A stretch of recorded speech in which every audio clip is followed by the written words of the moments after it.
C'est le choc et la tristesse au sein du monde politique guadeloupéen ce soir suite à l'annonce du décès de l'ancienne sénatrice Victoire Jasmin.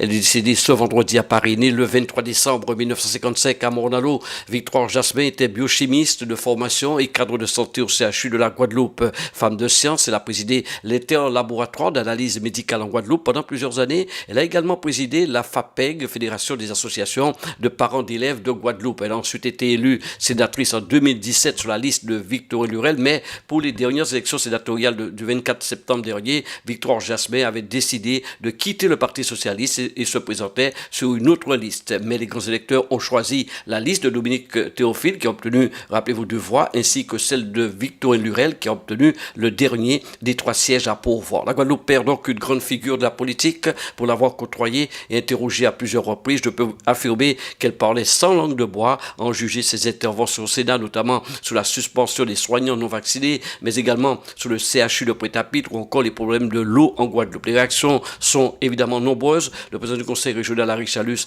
a appris avec une immense surprise et une vive émotion le décès de Victoire Jasmin. L'exécutif régional salue la mémoire d'une militante très impliquée dans le milieu associatif, notamment à la FAPEG qu'elle aura représentée durant plus de 10 ans dans les fonctions de vice-présidente puis présidente. Réaction également du sénateur Victorine Lurel. C'est avec sidération, dit M. Lurel, et une sincère émotion que j'apprends le décès de Victoire Jasmin à l'hôpital Cochet de Paris. La brutalité de cette disparition me saisit de stupeur et m'attriste profondément. Après des mois d'une campagne déchirante et terriblement douloureuse, c'est pour moi une épreuve personnelle de voir disparaître une femme que j'appréciais pour son humanité, avec qui j'ai toujours gardé de bons rapports et pour laquelle j'éprouvais une sincère affection. Tout au long de notre cheminement commun, dit Victorine Lurel, ces 6 dernières années, j'ai découvert une femme profondément humaine et généreuse, à l'écoute constante de la population et qui a su m'ouvrir à des attentions et à des préoccupations qui lui tenaient intimement à cœur. Comme toute la Guadeloupe, le président du conseil départemental, Guy Losbar, est sous le choc aussi de la terrible nouvelle du décès de Victoire Jasmin, celle que tous ses proches appelaient affectueusement Coty, s'en va, dit-il, en laissant l'image indélébile de dévouement de chaque instant et sans calcul au service de son prochain. Du conseil municipal de Morne-à-l'Eau à la tribune du Sénat, à l'hôpital comme auprès des nombreuses associations qu'elle soutenait, ses qualités d'écoute, sa modestie et son attitude continuellement affable ont fait d'elle une élue de proximité forgée au conseil et à l'accompagnement des autres. Réaction du sénateur Dominique Théophile. Nous venons d'apprendre, dit-il avec stupeur, le décès de la sénatrice Victoire Jasmin. C'est un choc terrible pour ceux qui l'ont connue et appréciée. Victoire Jasmin était une acharnée de travail, une amoureuse de la Guadeloupe. Son investissement au Sénat était total et reconnu. Nous pensons à ses enfants, dit-il, à sa famille et à ses proches. Nous pensons à ceux qui ont partagé ses combats. Victoire Jasmin laissera, dit-il, le souvenir d'une femme forte et engagée. Elle restera un modèle pour les générations futures. La dernière interview réalisée avec Victoire Jasmin, c'était au mois de juillet dernier pour la remise de diplôme de directeur de cabinet à des ultramarins au Sénat. Elle réagissait à la nomination de Philippe Vigier qui venait d'être nommé ministre chargé des Outre-mer. Je vous propose de la réécouter. C'est une nouvelle que j'accueille. Je l'ai appris. J'étais étonné, je vous l'avoue, parce que nous voulons travailler, c'est vrai, avec peu importe le ministre qui serait délégué aux Outre-mer ou ministre à part entière des Outre-mer. Sauf que je suis assez surprise quand même, parce que nous venons de travailler pour un SIOM et la réunion a eu lieu il y a à peine 48 heures et avec monsieur le délégué Carinco, nous avons travaillé et lui-même il a décliné en quelque sorte les différentes feuilles de route et les axes sur lesquels on allait pouvoir travailler ensemble. Et là, j'ai été très surprise d'entendre qu'il ne serait plus délégué aux Outre-mer. Donc, je ne sais pas ce que cela veut dire. Moi, je ne connais pas monsieur Vigier, donc je ne peux pas avoir d'a priori. Seulement, quand je regarde les travaux sur lesquels il a travaillé, il n'y a aucun lien avec les Outre-mer à part faire partie de la délégation Outre-mer. Donc, il a fait partie de la délégation, donc je n'ai pas d'a priori, comme je dis, mais je suis très inquiète pour l'avenir.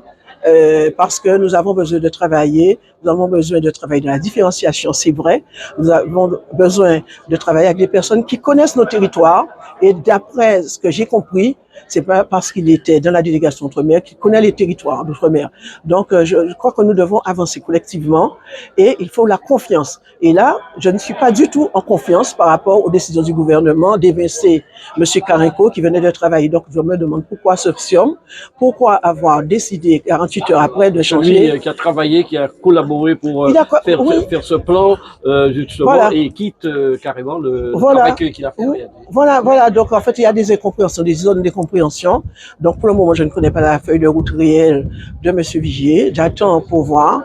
Mais je suis quelque part déçu parce que nous avons travaillé avec quelqu'un et je crois que M. Karenko lui-même, il n'était pas informé parce que d'après ce qu'il disait après les annonces concernant le SIOM, eh bien, on était à 100 lieues de penser qu'il ne serait pas là pour appliquer les différentes mesures que nous avons convenu de mettre en priorité et certaines n'ont pas été prises en compte pour le moment. Mais la Première ministre a dit que ce serait pluriannuel. Donc, on attend. Mais j'ai une petite crainte quand même pour ce qui va vraiment ressortir de tout cela.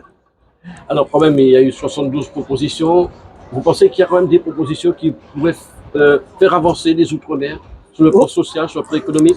Oui, il y a beaucoup à faire. Il y a encore beaucoup à faire. Et c'est pour cela que j'ai apprécié le travail que nous avons co-construit. Nous avons travaillé au sein d'une commission ad hoc avec les conseillers régionaux, départementaux et les parlementaires. Je crois que c'est une méthode qui m'a plu parce que nous avons co-construit, quels que soient les partis, c'était transpartisan. Je crois que c'est une belle initiative. Nous avons proposé un certain nombre de recommandations. Donc, certaines ont été retenues en priorité. Nous sommes là pour travailler et pour faire avancer le dossier.